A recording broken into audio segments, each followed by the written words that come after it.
I'm Desiree Winterbottom with SLPTalk. I'm just letting you know how the ASHA Schools Convention is going for me so far. This is really stepping outside my comfort zone in my box doing this, and I'll explain a little bit more why, so please bear with me. But here are some of the little ASHA swag things we got. First we checked in, we got a little ASHA water bottle, you get your name tag, little lunch box, and a bag, oh, and a cute notebook. So, yeah, some fun stuff. I got other things in the exhibit hall. I'll go through that another time. But essentially, it's been a really great day. I feel recharged. I'm excited about what I learned. I learned a ton, so I won't be able to put all of that into this video because you will probably tune me out within, I don't know, next 3 minutes now. But I'll give you just a couple of my takeaways, but really there are so many more takeaways than what I'm ever going to get to. Essentially what we did first was we saw we had our opening presentation by Mike Jaffe, who's a motivational speaker. It was a great great presentation.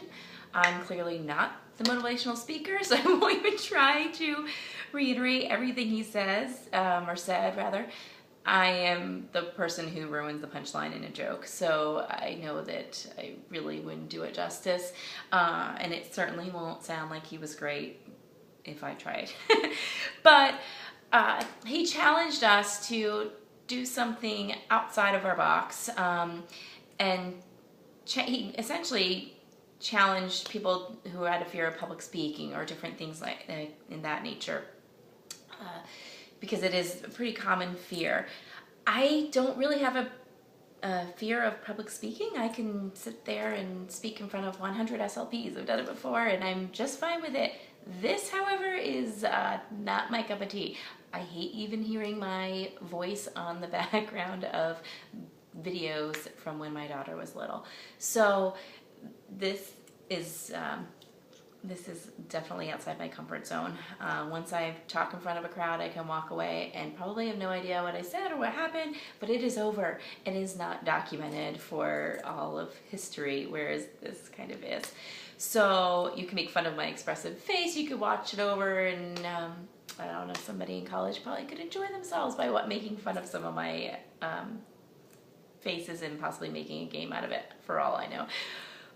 But you know, that just comes with the territory of being a speech path, I suppose, and working with kids on the spectrum where you have to be really expressive, and you probably will never win a poker game in your life. That's me. So anyway, the next thing we did was we broke off into sessions, and there are so many sessions that are great and I would have loved to attend it and great to choose from. I personally chose the session on working with school-age kids who stutter by Joe Donaher, because it's just an area where I don't feel as strong in, and I'm a learner that I get a lot more when I'm watching something in person and I'm really engaged, and I feel a little more accountable for not to just kind of tune out and do this or tune out and do that, because any educator will tell you they're probably the worst students once we get out.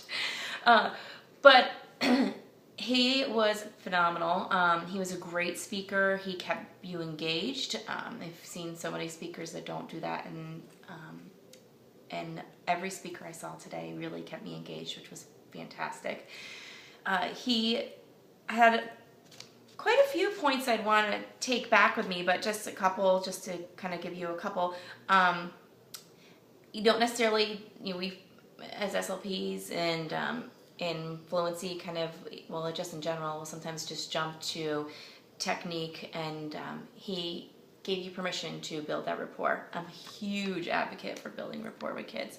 I feel like I get so much more out of them, and I really do care and cherish them as an individual, and so they are so much more than their goals to me. And so he gave you permission to say, you know what, hey, that's actually best practice, because you're going to get a lot farther with the kids in that regard too. Just like you know, going to the doctor, things are going to hone in with me a lot more with a doctor with fantastic bedside manner. Same type of thing.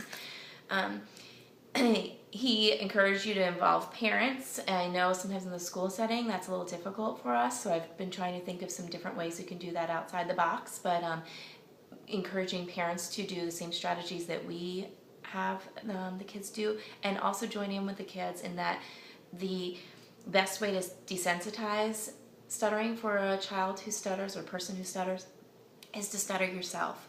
And so to model that and get right in there with it and kind of break the ice in a sense and break that stigma that goes along with it, and just kind of defy what traditional fluency therapy that I've kind of known it as to be, not just all talking about the strategies and doing different things, but really he gave a lot of techniques on actually doing things about it, which was fantastic. He also brought up what I thought was a really cool, like one of those aha moments that I choose to carry out even beyond just my kids that struggle with their fluency, would be not to call things homework as much, but maybe challenge the kids, make it a challenge and a competition that they're really competing against themselves in a sense. I'll usually take on a different take with homework anyway. I'm not a big homework, practice these words 5 times type of person. I take a different aspect of it. But I like the term of calling it a challenge versus homework. I think that just sets the stage of more of a positive outlook and just completely turns it upside down a bit. I really liked that, just the semantics of that. Next, I had lunch, and I was fortunate to dine for lunch with my former professor of mine in graduate school, who I was also fortunate to be his graduate assistant, Perry Flynn, who's awesome, but I'm a little partial, but he's also on the board of directors, so I felt like I was dining with the VIP. But so we dined or lunched, or whatever you want to call it, and caught up a little bit, which was great. Then I walked around the exhibit hall a little while, and then got ready for my next next presentation rather. And that one the one I chose in the afternoon, again, so many to choose from, was using iPads, and I apologize, I'm gonna have to read the actual title because I don't want to mess it up. But using the iPad to facilitate evidence-based practices with children with language disorders. My nerves are kind of getting in my way here, so I apologize. But that was with Angie Sterling, and another really great presenter. She just, you felt like you were just sitting across the table in a room, and she was just talking, and you're learning, and that it wasn't a really contrived situation. It was just a very naturalistic presentation. It was another great one. Some of the things I took away from that, she brought up a lot of really great apps. Some I had, some I don't have, some I have, and I thought of a different way to use them, which was really great. But some of the things I took away from would be one of the downfalls I find, or the challenges, I guess I should say, not homework challenge, but challenge within my therapy room, is within the group setting, using an iPad and having my kids all hovered around this iPad, and I see groups, sometimes 4 or 5 kids in there hovered around this little 10 by 8 machine, and everyone's just trying to get their turn or get their fingers in and that kind of thing. I thought she brought up the idea of really making sure you project it. I don't have a smart board in my room. I'm sure most of us don't, because we're kind of in this little room or that little room, and I am fortunate to be moving into a larger room because I have an amazing principal, thanks, who's giving me a room with a window. It's the first time I'm going to have, really, and I'm really excited about that. But I don't have a smart board, so thinking of ways I thought of to problem solve that would be to perhaps take that old computer monitor at home that I'm not using and bring that in.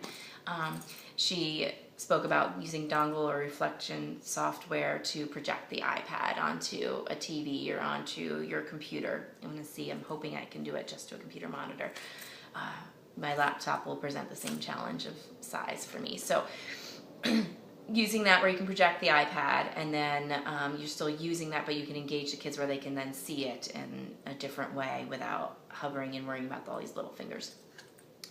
Another thing was using snapshots. I use the snapshot function on my iPad all the time and my iPhone all the time for if you're not familiar with a snapshot, if you hold down the home button and the top power button at the same time, it will flash and take a picture of whatever you have up on the screen. If I were to do it right now, it would take a picture of this video that I'm doing, or this little moment of this video that I'm doing. I use them all the time. I use it even personally for coupons or different things like that. But you can use it. I use it in therapy where I'll take a snapshot of their data on their app to send in, to email or to different things like that, or save for later or whatnot. But taking a snapshot also of something that you may have created if you're using a maker app, such as one of the Toga apps, or you can use that to take a snapshot and then send it home. I've done that before here and there, but it's one of those things that you do a couple times and you kind of somehow get away from. And I know there's you use a lot with the ink and all of that, but even just emailing that home and really using that within all of your apps, using that function a little bit more. Another app that she introduced to me that I wasn't familiar with, I'm sure it's very well known, it just, you catch this and that, and it's one of the ones I hadn't caught, was Educreations, which is free, and that was great for creating slideshows and importing photos and using it as an interactive tool for the students when you're in therapy. And then if you save that, what I really liked about it was that if you save it, it saves as a URL where then that student or those students can access it from home, and you can have multiple slides. I've used different drawing tool type apps where you can screenshot and you can save and email that one specific thing that you did, but this one has multiple pages, which I really liked. Another app was Coach's Eye, which I am actually trying out right now. This is a new one for me too, where you can take a video and then edit it. I think this has tremendous possibilities for my social skill groups, even to take one, go and videotape one of my kids in the cafeteria. And you have to be sensitive, obviously, to privacy issues, but and then edit, hey, what do you think was going on? What was happening in this? And kind of create your own videos that are really salient and tangible to that child, as to really personalizing it to them. Was Sally interested in talking to you right now? What about her body is telling you that? Things of that nature I'm really excited about. And I know from when I've made, the kids, as much as I hate seeing myself on video, they love seeing themselves. So I'm going to hope that works out well and keep you posted. Another one was Comics Creator, which was an app where you literally create a comic strip, but you can import those photos, and again, you could get into really a lot of that theory of mind, where what is someone thinking, what are they saying? You've used different other comic apps, but they've always been cartoon-like characters. I really like bringing in the photographs and the actual real kids into this, or even going around the school and taking a photo or seeing different things that may happen and use it for sequencing and things of that nature. Another app was using Evernote. I have Evernote, and I really honestly have not taken advantage of its capabilities. So using that to facilitate some more home practice. Different things of that nature. Same with custom boards, another app that I have, and I really just need to use it more often and more efficiently. It just brought my awareness to some of those, or it was a nice recharge way of, oh yeah, I used to do that, and bringing you in. I tend to kind of cycle through where I get really into this or really into that, and I am so involved in creating things and doing things that I'm not always as good about revisiting other tools that I've used, and so I need to do that a little bit more so, and so I'm trying to really bring that up to my level of awareness and really be aware of that. Another, the last then I went around the exhibit hall a little bit more, spoke to some really great exhibits, and learned about some new apps. A really great one for vocabulary I'm excited about that would go with the Common Core that someone's developing. I apologize, I'm not going to go through all those right now. I just think I don't want this to seem like a commercial in a sense. So, but I will let you know what I have found as I look through my materials. As I look through my materials a little bit more, I literally just walked back and decided to do this before I chickened out. So I really have not gone through all the wonderful, great things that I did collect in the exhibit hall as I was running through before I would get to my next session or next destination. Lastly, there was a panel for a view from the field. It was titled Perspectives on SLP Roles from Administration, which contained an elementary principal, a high school principal, director of special ed, who was actually also a former speech path, as well as a superintendent, and getting their perspectives on what our role is and different things of that nature. And what I took from that was a lot of just really one of the common themes was to really self-advocate for yourself, in that letting people know what you do. On the panel there, there were different perspectives. They come from different areas of the country, different SLPs in their building, but really just to get out there and really advocate for what we do. And I don't think that people understand the broad scope of what we do in our experience. And it really, I think in some respects the onus comes back onto us, and doing those school-wide things and making sure you get out there and stepping outside your box. I had a little, ideas and light bulbs that went off here and there. Oh, I'm going to do this. Oh, I'm going to do this, and I'm going to create this. So that was a neat panel discussion. The incorporating more of the inclusion and consultative measure into your practice. And getting into those classrooms a little bit more so, which is really hard. I know teachers don't have the time they feel like they can give up. So I was, as I'm listening, I'm brainstorming different ways that I can do that. So another takeaway at that, someone asked, what's the best approach to help administrators know what we do? Since that was a big thing, that we really need to let people know what we do. Was when you see a situation or you see something come up and you think, oh, you can problem solve that.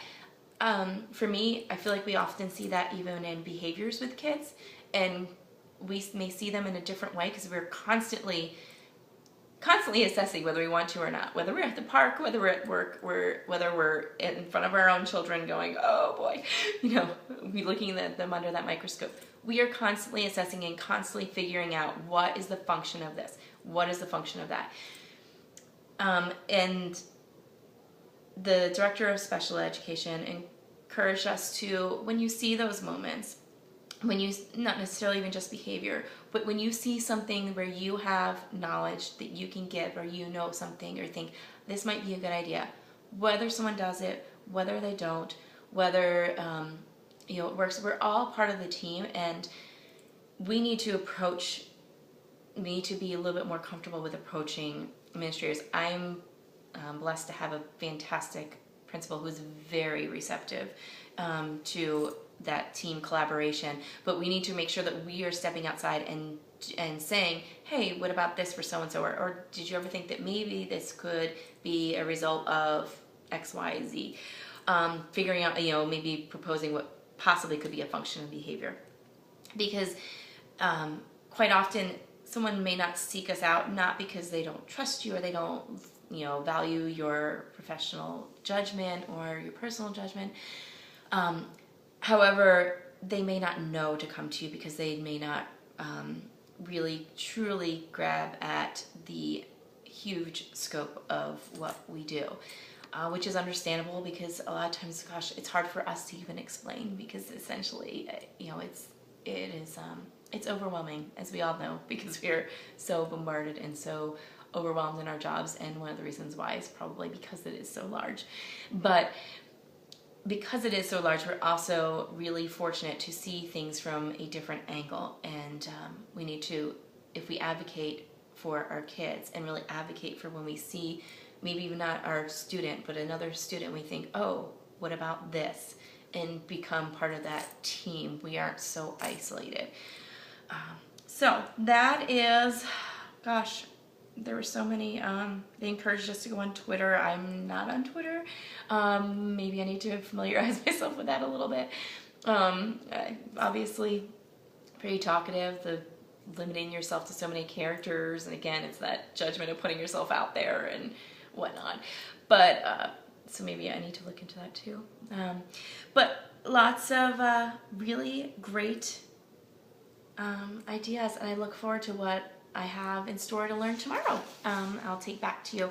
Tomorrow, the sessions I'm attending, just to give you a little, preview, I suppose, are systematic RTI, collaborating with families, teachers, and other professionals. I'm excited to see what that has in store, as well as my afternoon session is on assessment and treatment strategies for low-income students with potential and actual language impairment. So I'm excited for both of those sessions, as well as looking around at the different poster sessions and things. So I will let you know what tomorrow has in store as I take another gander at stepping outside my box.